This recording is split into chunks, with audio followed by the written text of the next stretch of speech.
Subling nagpainom dumang City Health Office o kon CHO Jensen ngadto nas katawhan nga magbinantayon batok sa Mpox o kon Monkeypox. Iniuman nga gikumpirma sa Integrated Provincial Health Office sa South Cotabato o sa Provincial Health Office sa Sultan Kudarat nga nakatala og bag-ong kaso sa nasampit nga virus. Ayun naman mga katropa sa South Cotabato na pulo ang bag-ong kumpirmadong kaso sa Mpox. Kundin tig-usa ang gikan sa Banga, Coronadal, Tangtangan og Lake Cebu. Duwa sa Surala og adunay upat ka kaso sa Tiboli. Samtang sa probinsya sa Sultan Kudarat adunay tulo ka mga bagong kaso.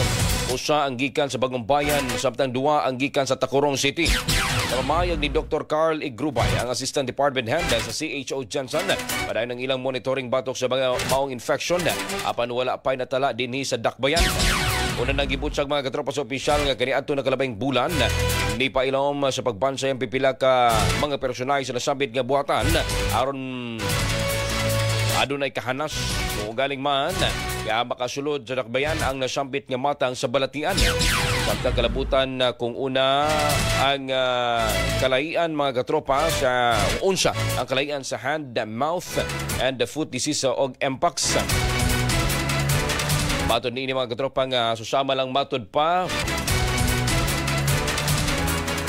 o kung matod ni ini nga pareha nga adunay butli o kung ginalagnat nailanat ang usa ka tao nga makasinati ini apan ang kalaian mga katropa sa duwang ang gitawag nga age groups o kung asa ang HMFD.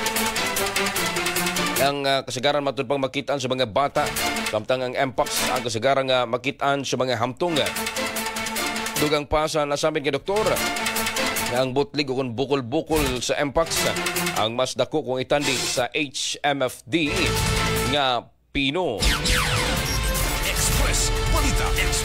Ang maong balita hatod kaninyo sa Santon Plus Coffee Mix. Nangape na ka, natambalan pa ka. Mapalit sa paborito ninyong mga butika.